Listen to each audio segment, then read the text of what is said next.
Basically, what you're going to find is that there are this is so easy. I don't understand why pre-tribbers make this particular claim, but the bottom line is, if you're going to base your theology of if you're going to base your theology based on a missing term or an included term, you're going to run into problems, because the Bible builds pictures and describes events and leads us to an understanding based on multiple passages in multiple books across multiple writers, sometimes spanning thousands of years from one end of the Bible to the other. And so you can, in fact, jumping through at least 3 different languages to make its case. And what that creates then is that you're going to find that there are many varied ways in terms of describing different details to help you come to the similar conclusion that you're talking about any one given person or character in the story. Remember, this is a great big narrative of the Bible, but there are some key players, such as God, such as his son, such as his bride, such as the adversary, such as the unbelievers in the whole story. So when we're talking about who's in the cast of this great narrative called the Bible, it spans the entirety of Genesis through Revelation, and you can't expect to find the same names for the main characters. All the characters that I just mentioned, God, his son, his bride, the unbelievers, Satan, the primary adversary of the piece.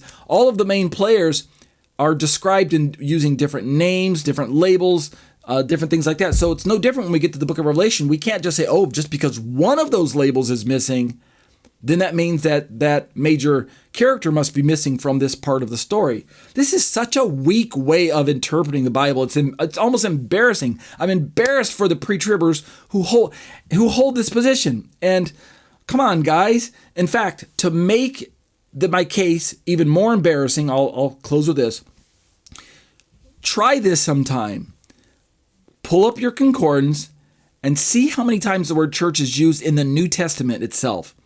If you Christians think, you pre-tribbers, if you think that the word church is the only way to describe you in the New Testament, because you think we're the church and therefore we must use the Greek word ecclesia, look up the word church in your concordance, see what books of the Bible and passages it's used in.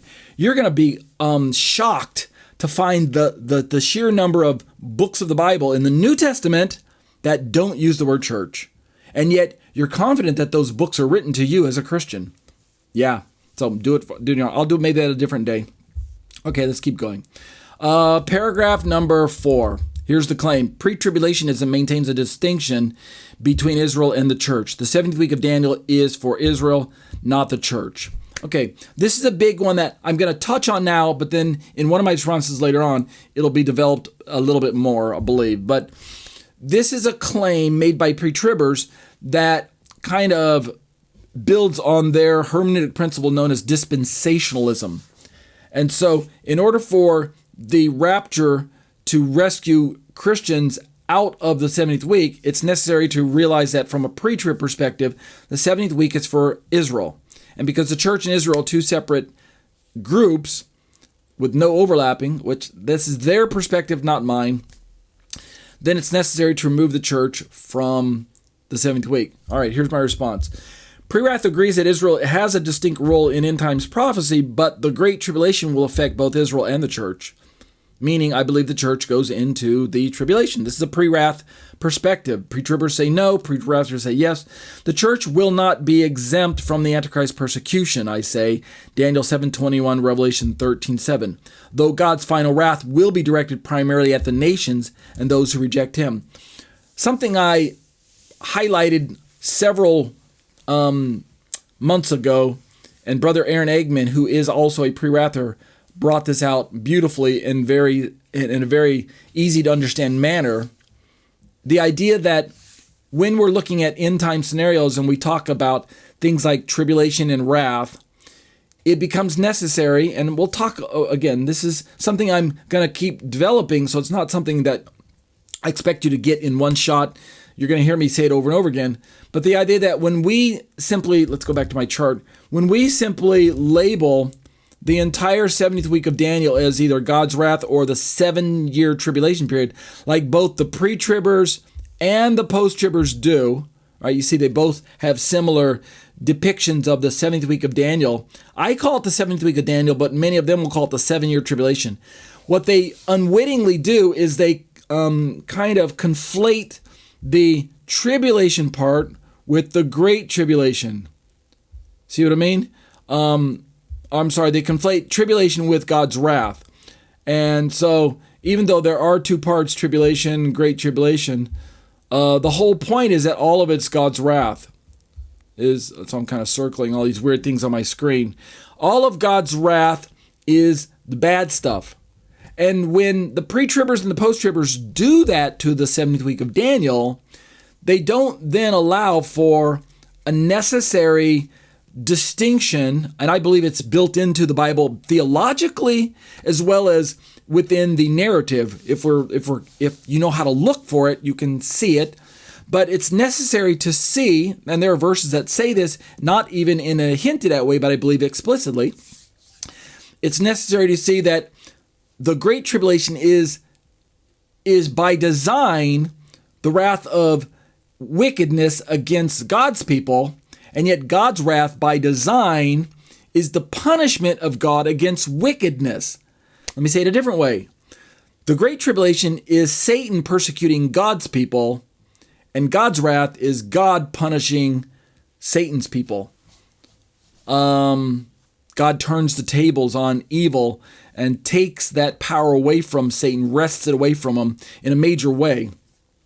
So when we look at it that way, when we go back to our claim here, when we're talking about Israel and the church, it becomes a bit more difficult to separate the church from Israel when we realize that the Bible teaches the New Testament parts that the church has been grafted into Israel at some level.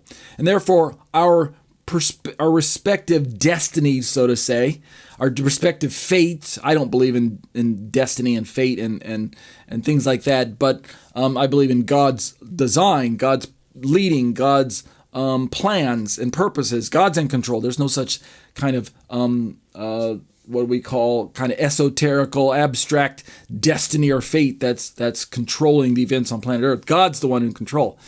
The point being is Israel and church have overlapping details when it comes to what's going to happen during the 70th week. So I think that the tribulation is aimed at the church, but it's also aimed at Israel. It's aimed at the elect. Who is the elect? The elect is Israel. The elect are those who name the name of Messiah. Christians are grafted into Israel. Christians, as the wild olive tree, like Paul says in the book of Romans, chapter 11, are grafted into this olive tree. And in so doing, they become part of the elect of the people of God. Yet, on a larger level, Israel still needs to experience something that the church doesn't need to experience, and that is they need to be brought to a place where they will confess their Messiah as Lord, where they'll confess Jesus as Lord. The church, by and large, has already made that confession, even though every single Christian doesn't believe it. All right, let's keep going. We're only on 5. We're only halfway through. We might make it through this. We may pick this up next week. I'm not rushing. Paragraph 5, claim. The early church believed in the imminent return of Christ. This is another big staple of pre-trib rapture that they can't seem to let go of, is that there's this idea that the rapture is imminent. All right, let's see what they have to say. Again, we'll talk about this later on, but suffice to say that the imminent rapture is the idea that Christ could return any moment, that there's nothing that needs to precede it. It's signless. I think I mentioned this later on. It's secret, signless, anytime. There's nothing that needs to precede it, and it's secret in the sense that only believers will witness it. Signless in that there's no sign preceding it, and imminent that it could happen at any moment. It could happen really just in the twinkling of an eye. Suddenly, billions of people disappear from planet Earth. All right, this is the claim. What's my response? The early church believed in the return of Christ after significant events such as the revealing. I'm going to mention more about this later. So again, this is a smaller response, so don't worry if you're not quite following what I'm saying. Let me start over. The early church believed in the return of Christ after significant events such as the revealing of the Antichrist and the Great Tribulation. 2 Thessalonians 2, verse 1 through 4. The doctrine of immanence is often misunderstood. Christ's return is certain, but not without warning signs that the generation that enters into the 70th week will be able to notice. Matthew 24, 15 through 31. Again, pre-tribbers don't even have a rapture in Matthew chapter 24. Matthew 24 is chock full of signs. Jesus speaking to his disciples, when you see this happen, when you see this happen, and then this will happen, and then this happen. And then I'll gather my elect. The angels will be sent forth, and they're part of this gathering program. We'll gather the elect. Pre-tribbers read Matthew 24 and say, this isn't even about a rapture. So none of these signs that you read about in Matthew 24 are referring to a rapture. Although they run into a bit of a quandary when they get down to the passage that talks about no man knows the day or the hour, which is in Matthew 24, and they say that this is referring to the rapture. Otherwise, they say Matthew isn't written to Christians to explain the rapture. So they got some inconsistency there. My point is that, and I'll develop this later on, there's something in Scripture known as, or something in church theology known as intra-tribulational immanency. And instead of teaching that the church can expect Christ's return to be imminent, as in any time, any moment, instead, what seems to be demonstrated from at least all the way back as far as the church fathers is that they believe that once the generation of believers living in that time period entered into a kind of a tribulation period, then the return of Christ was somewhat imminent. So they expected a rescue, but within a tribulation period, not outside of it or before it, like the pre-tribbers like to imagine. Don't worry if you're lost. We'll develop it later on. Okay, paragraph 6, moving right along. Here's where I'm going to start to get a bit longer. Claim. The pre-trib aligns with God's character in delivering the righteous from judgment like Noah, Lot, and Rahab. All right. Before I jump into my response here, buckle in because this one's going to be a bit longer. You can see it's kind of a big, meaty paragraph there. All right. In order to kind of understand what's going on here, let me just prep you. Let me prime you. The pre-trib claim that God wouldn't punish his bride. Remember I told you we talked about this a little earlier when we talked about who's going to go through tribulation, who's not.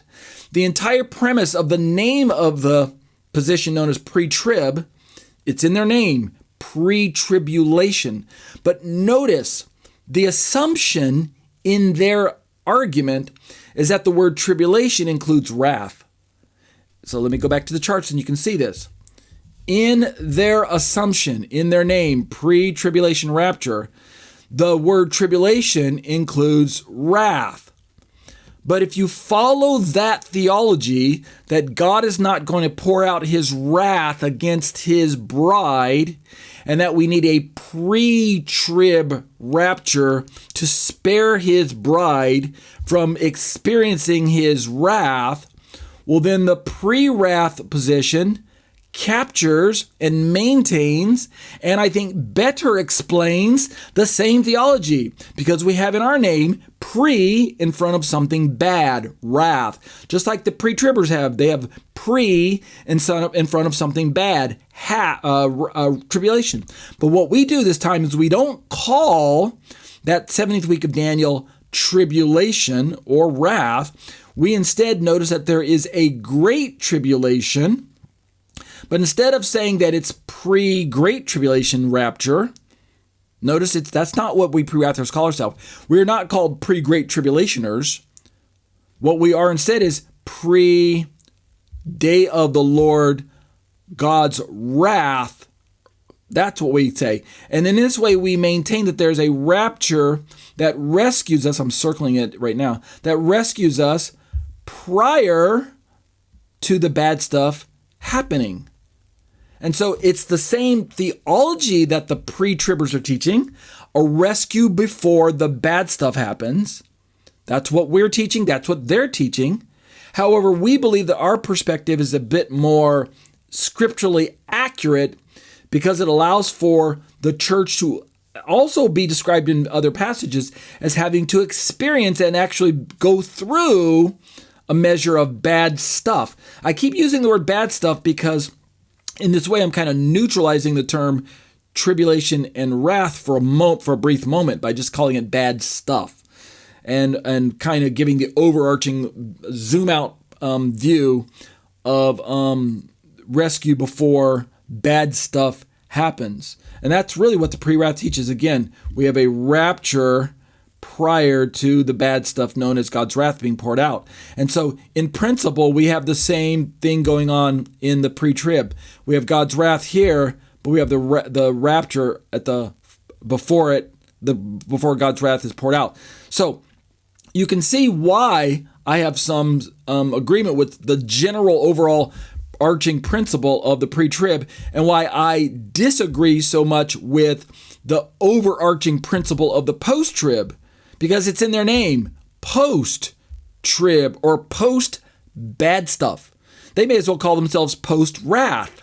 In their model, at least the classic ones, they have all the bad stuff happening and then they have their rescue.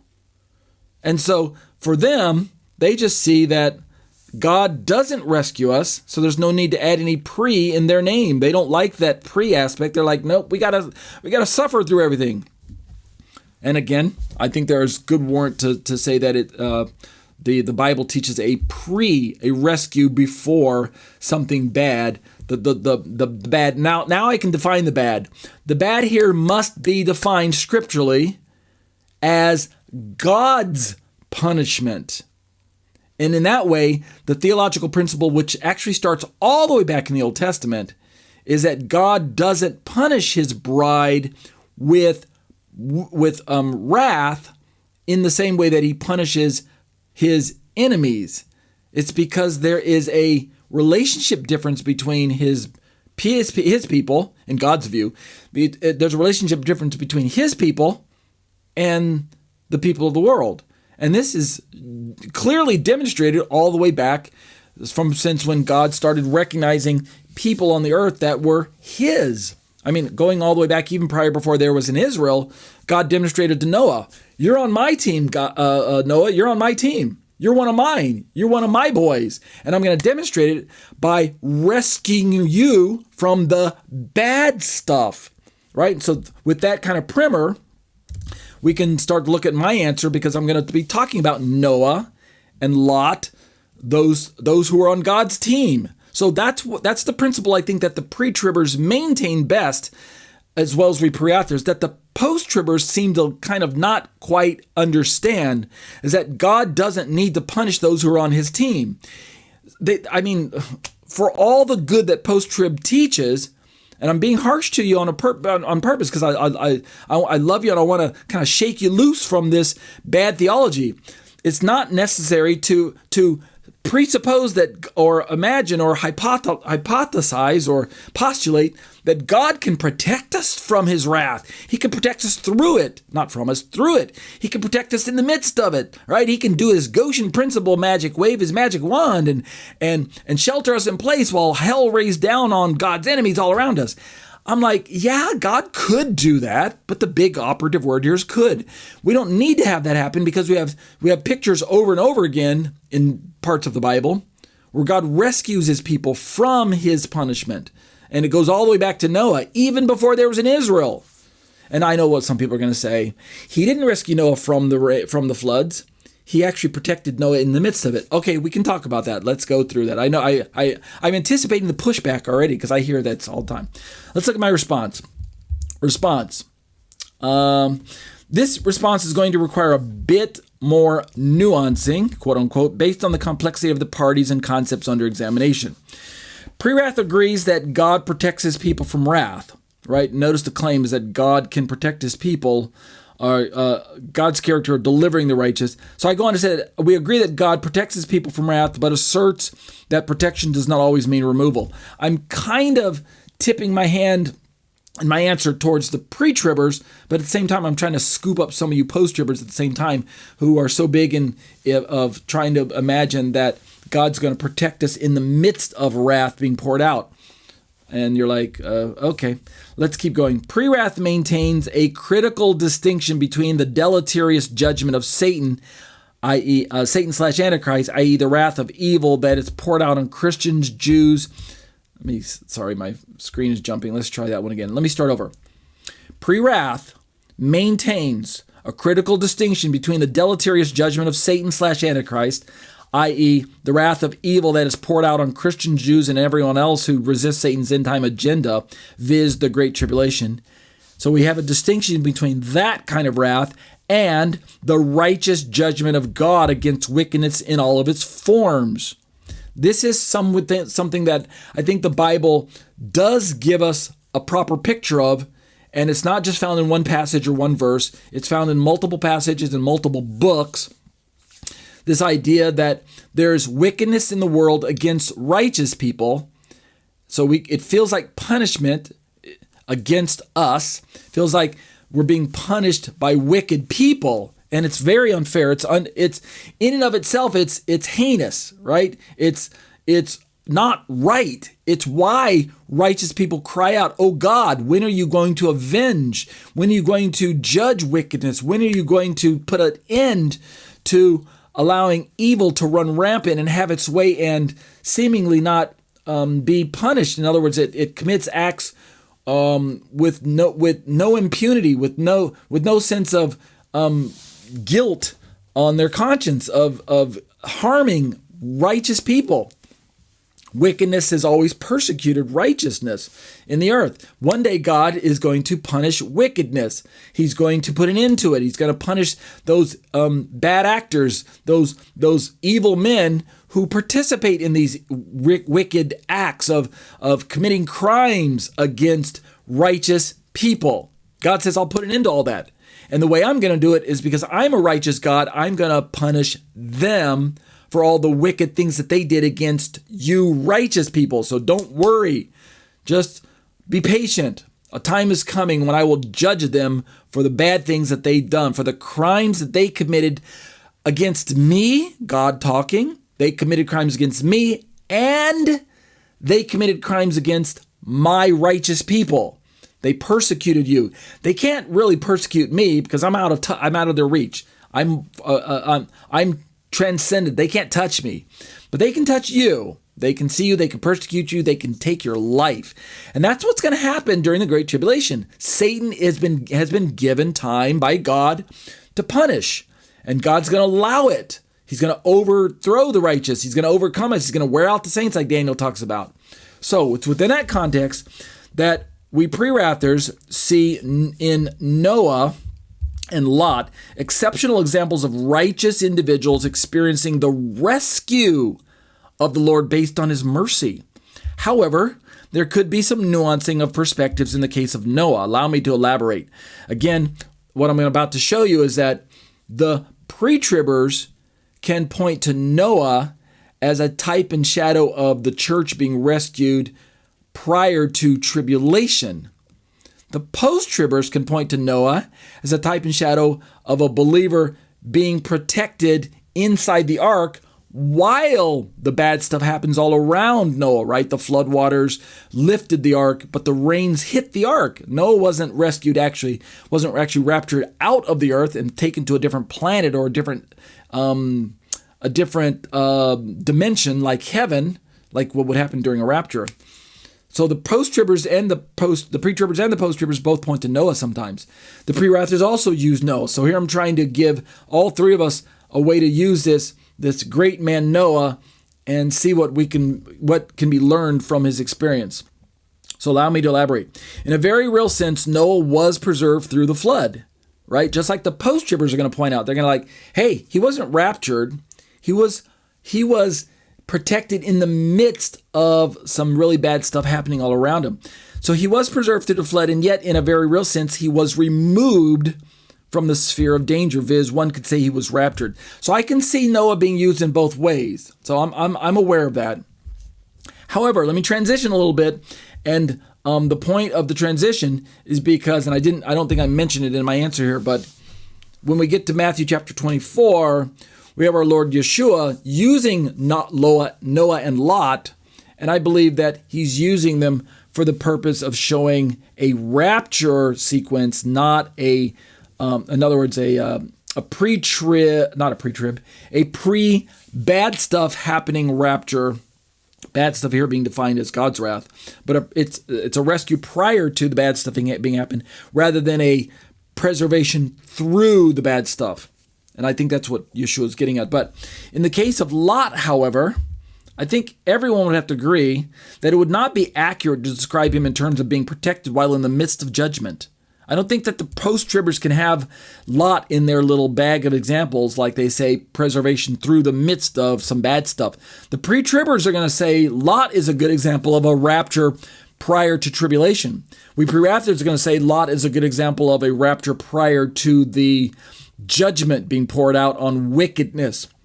Well, let me keep reading my answer because I'm getting ahead of myself. So we have Lot. Let me back up. In the case of Lot, it would not be accurate to describe him in terms of being protected while in the midst of judgment. Instead, Lot, he was clearly and unambiguously removed from the sphere of danger, viz. He was raptured. Go back and read the story in the book of Genesis. In contrast, the Israelites in the book of Exodus most definitely were not raptured when the plague swept over Egypt, right? They were not removed anywhere. Instead, I say they were noticeably kept safe during the plagues on Egypt. So, depending on the actors, depending on the circumstances, depending on which story you're reading, and where you choose to sort of put yourself in the story as one of the good guys, one who's on God's team, you come up with differing explanations as to whether you think God is going to rescue or God is going to protect you. I go on to say Hashem supernaturally sheltered Israel. He sheltered them in place, quote unquote, and in this way, they experienced God's deliverance without needing to be raptured, quote unquote. So that's what we read about in the Exodus story. True. And that's why the post-tribbers kind of pick up on that theme. A lot of messianics that I have dialogue with when we talk about rapture, and they say, well, there's no rapture necessary. I don't believe in a rapture. And I say, why is that? And they say, in the book of Exodus, God didn't rapture Israel out of Egypt. He simply protected them while they were there supernaturally, while he rained down judgment on the Egyptians all around them and on the pharaohs. And then at the very end, after all the plagues, God then removed Israel from Egypt and brought them into their own land. And so they say, we see that this is a better view of the end time scenario when God's going to shelter his church in place, protect them like Goshen style, let all the bad stuff happen around them, put a protective bubble around his people, and then when all that is said and done, when all the judgments have come and gone, when all the plagues have run their course, then he will move his bride into the new millennium, something to that effect. So I go on to say that, in closing, I'm winding down here. Thus, one could easily interpret and postulate an end-time scenario where people who come to believe in Yeshua post-rapture will of necessity need to be protected during God's wrath, since they will have come to Christ after the rapture. So this is why this answer is a bit more complicated. It's not easy to just simply say, when you look at the claim, the pre-trib view aligns with God's character in delivering the righteous from judgment, like Noah, Lot, and Rahab. In a very simplistic way, yes, God delivers the righteous from judgment. But in a very simplistic way and very profound way, God rescues or delivers the righteous from his own punishment. He doesn't, the principle is also there built in Scripture. We've been kind of building up to it. We've been kind of teaching it all along that it's not theologically necessary for God to punish those who are on his team. He can give them lessons that bring them into a strengthened relationship and allow their character to be sharpened and strengthened by going through persecution, but it's not the same as God punishing his bride. I have to be careful with I'm going to stop here. I have to be careful with what picture I'm trying to paint, Because it's obvious from reading the Tanakh that when we look at God's bride, the people of Israel, that God actually punished them by allowing them to be exiled over and over again. He allowed wicked nations to come in and sack Jerusalem, sack the temple eventually, right, with the Babylonians. And this was God's day of the Lord judgment against his own people. And we think, wow, how, Ariel, can you maintain this principle that God doesn't punish his bride? Look at what God did to Israel in the Old Testament. How can you maintain that? All right, you have to understand the bigger picture that's going on. When we talk about, and I'm going to close with this, when we talk about the overarching principle of judgment against a people group, we have to remember some key foundational truths. From God's vantage point, God recognizes two people groups on earth, those who are his, those who are not.